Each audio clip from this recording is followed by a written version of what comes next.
Episode 2. Hey, what's going on, guys? Welcome back. Cheers. Welcome back to part 2 of episode 3 of The Sit Down. I'm with my good friend Yoana, and last time we had stopped right when we started to really kind of dive into some of the insecurities that we had. We kept it kind of brief, so what we're going to do is we're going to dive into those insecurities a little bit more. And then what we're going to do is we're going to talk about some of the strategies that we use personally to try to fix them, right? And to address those and figure out what the next step was, right? Yeah. It's a totally different ballgame understanding that you have insecurities compared to fixing them. Yep. Right? You can know you have insecurities, but and if you not don't do know anything about it. Right, but if you don't know how to fix them, then you're as good as dead in a sense. That's right? with everything, really. Like if you're stuck in a situation and you don't do anything about it, you're stuck. You just find a way over it. 100%. So you want to kind of dive in a little bit more because I know we had touched on it generally, right? Yep. But in terms of your body and things like that, in terms of the insecurities that you had, how did that kind of make you feel? Like, where did you feel like you were at in terms of the insecurities when you finally started to realize that you had them? Like, where were you kind of at in terms of just life at that point? Where, like... It mainly hit me when, like I said, I lost myself in my relationship, and we would just argue a lot. And then that puts you in a mindset like, what if we break up? Like you mentioned, what do we have now? Like, I'm not gonna have you anymore. I'm gonna be by myself. How do I start back from zero when I look like this? Like, I'm not gonna look like how I was in the beginning of the relationship. So that's when we started arguing too much. And then I started thinking, it's like, where am I? What do I have to offer? So that's where it mainly started off from. Okay. And then your confidence goes with it. Because once you're not feeling yourself, where is your confidence? Because you don't have it. You don't have it. You're looking for it, but you don't have it. 100%. And I can relate to that 100%, because for me, I kind of have a similar backstory as you in terms of, relocating, right? I came from Connecticut, right? So when I came down here, I had no friends, period. The only friend I had was my mom. So similar to you, Panera was really where I started to build friendships. And with that really came an opportunity for me to understand, where I was at, in terms of my insecurities, right? Because I have always, ever since I was a little kid, oh, you're skinny, oh, you're this, oh, you're that, you need to eat more, this, that, such, and the other. And again, initially it didn't really bother me too much, but over time it does kind of wear on you, right? And in terms of the toll it took on me, it didn't affect me much, but it got annoying. And it annoyed me enough to the point where I wanted to try to do something about it. Because then you start noticing it. 100%. It peaks on you. Exactly. And, and it's just a matter of time. You keep hearing something enough, you're going to start to think it and believe it. Right? So every time, similar to kind of you, how you had referenced in the first episode, when you looked at yourself in the mirror, you didn't like what you saw. When I was looking at myself in the mirror, I didn't like what I saw either. And that put me in a really weird place. A bit of a dark place. Awkward. Yeah, you have no confidence. You're not willing to take chances. You're not willing to be you anymore. Because you're so worried about all this nonsense that in all actuality, a lot of people probably don't even think about. But that's kind of the power of an insecurity, right? That's why it's so potent and palpable, because everybody has them and everybody thinks it's the only thing that defines them. So thank God for me, I found a gym. Right, and I really kind of started to dive into that. Dude. And that really became, honestly, my best friend. But honestly, I feel like for men, it's much easier. Definitely for you guys, it's much easier. Now dive into that, because that's something we were talking about off camera, which is super important to talk about, right? Because you guys don't have like the spotlight on you all the time. Right, because the differences in insecurities between men and women, I feel, are drastic. Because women, I feel, are put under such a tight microscope. Dude. They're scrutinized so heavily about everything. So kind of dive into that, Yoana, in terms of your insecurities and how the kind of the public perception, right? And how being under that microscope, how hard was that for you? So just while you were talking, I just thought of an example that actually really happened when I had my confidence, at least a little bit of it.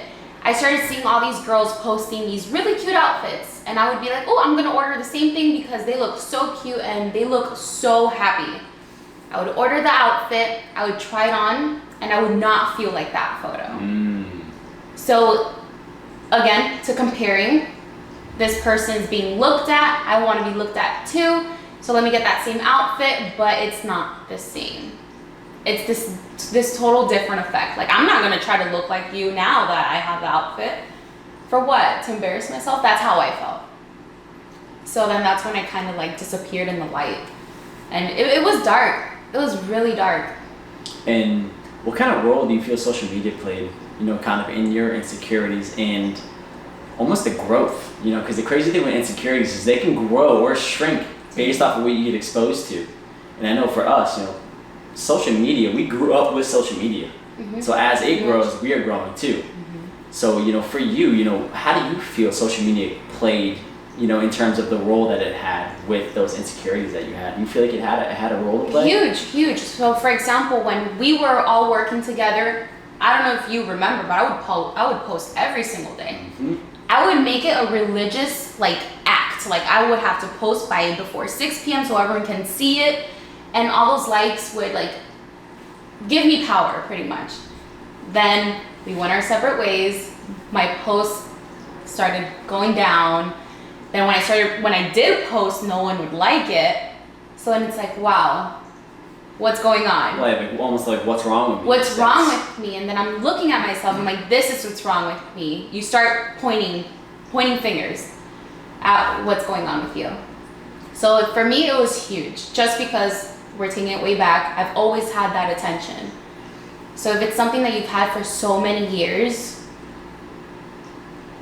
yeah. It's a powerful thing. Yeah, it's toxic, like I said, and I'm working on it every single day. But what can I do? And I think everybody is, right? And it's so tricky too, because the hard thing about it is that social media is always around. Mm-hmm. Oh, sorry. And it's always going to be available.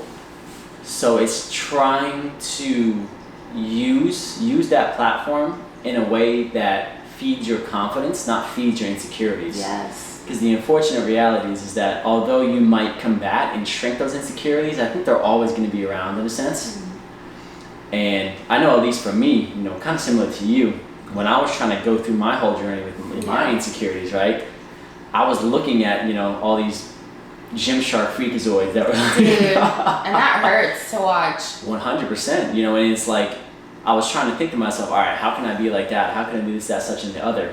Not even knowing really their backstory, not even knowing where they came from, because they don't say it. Right, not even knowing. And that's fine. 100%. 100%, but I also think it's a responsibility. If you're going to put yourself on the main stage, if you're going to put yourself out there in the public, you got to be completely honest and you got to be truthful with it, right? Because there may be people who look up to you to try to solve some of their issues in life, so you have to be 100% honest about it, right? And that kind of ties in really well to the next part, honesty, right? In order to solve those insecurities, in order to fix them, you have to be honest with yourself. In the right way though, right? Honest but truthful, right? Not honest and trying to nitpick every single thing, right? So Yoana, for you, because I know you were hard on yourself. Oh my gosh. But the way I look at it, it's like, for example, Kylie Jenner. She was a stick with no lips. Sorry, Kai. But she was. And she literally flipped. She flipped on us. Hips, boobs, out of nowhere. And then I think about it, I'm like, why didn't I glow up like that? Right? Because you don't. You don't just glow up like that naturally. That was obviously work.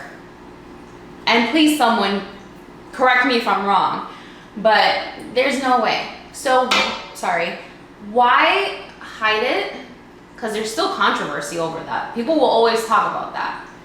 Just be honest. I'm sure you'll get a lot more following for being honest. 100%. And that's why I'm honest with it. I did my work. I did, but I'm honest with it because I struggled with going to the gym trying to look like a Kylie Jenner, but it never happened. It never happened for me. All those months, all those years, it was depressing. It was depressing, so that's when I looked into plastic surgery because that's the honest truth. There's no way you can grow hips like that. And, no, let me ask you this before we dive into that. Yeah. what were some of the strategies that you used to try to solve those insecurities before you transitioned into plastic surgery? Because I think the thing about it is, with your story in particular that's powerful is, I think that you understood those insecurities and you took power of them before you were able to make that transition into going into plastic surgery, right? Oh, for sure, because I couldn't afford it. At first, I couldn't afford it. I don't have a coin like that. I don't. So obviously, I signed up for a membership, which was only like, what, $30? I could afford that, that's fine. And invested in clean food, which is fine. Hated it. I don't know a bunch of people that like clean food, but whatever, I did it. But I would hate physically going to the gym, and that's me as a person. I didn't have the confidence to go to the gym and be looked at by all these people, but I would still go. Be there for an hour, hate myself, go home and eat a good salad, but 30 minutes later, I would be like, I still look the same. That's my pattern. I still look the same. If I just have this 5 Oreos, there's not gonna be a difference. I worked out. You know what I mean? So then, but then that's when I kept doing that whole pattern, it just got worse. And then I said, F it. Because I don't see anything happening. And that's so interesting too, because for me, my journey was a bit different than yours, right? In terms of identifying and the strategies that I used, you know, because for me, the unfortunate reality of the situation is the way my body is, I'm never going to be 220 pounds of just pure muscle. It's just not going to happen. Must be nice. It's just not going to happen. You know, my metabolism is too fast. Yeah. I do too much on a daily basis. I don't have enough time to eat the foods that I need to eat. I don't have enough time to take in the caloric stuff that I need to take in. And the thing about it was for me is that once I realized that there were things that were out of my control, I understood that and I let it go. Because one thing that I realized was, if you're gonna focus on the uncontrollable stuff your whole life, you're never gonna be satisfied with anything. Ever. Right? So what I did is that I just made the decision that I'm gonna focus on the things that I can control. Let me focus on my mind. Let me focus on my attitude, right? Let me focus on putting my best effort into the gym. Let me focus on going to the gym every day. Let me focus on working on the things that I can control, and let me see if that does something for me. And if so facto, you know, it took years. You know, I started this whole journey in terms of going to the gym every day in 2014. You've been killing it.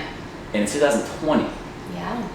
And it's been a long time, and I'm finally starting to come into form after 6 years. It takes time. 6 years of going every single day. But again, it's all really a mindset.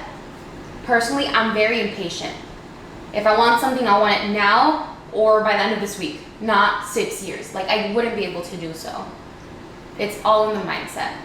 And I'm freaking glad you had the commitment to do so, because I would go crazy. And I think the other thing that's really interesting too is just because I had the mindset and you quote unquote didn't, doesn't take away from your journey. It doesn't take away from the power of the things that you went through. And one thing for me, I love being a close friend of yours because your journey challenged me mentally. Because you know me, I've never liked the cheap way. I never liked the easy way, right? You don't. I've always been that way. Like, if you were to ask me, you know, oh, are you impressed by that guy at the gym? No, because he's taking steroids. That's cheating to me. You're cheating the process. The process is important, right? That's where you learn and you grow and you become a better person. But the thing about it is that I have to understand is that everybody's journey is different. Everybody's insecurities are different. Me and you and I are different people. Our mindsets are different. How we go about solving our own issues are different. I can't apply my standards on another individual, especially on something personal like that. Because all that's going to do is alienate yourself from other people. And then you might fall right back to that dark hole that you were in before. Right? And what you had said, the mindset. I tried going to the gym. I tried eating healthy, but I couldn't anymore. I couldn't. And that's just me.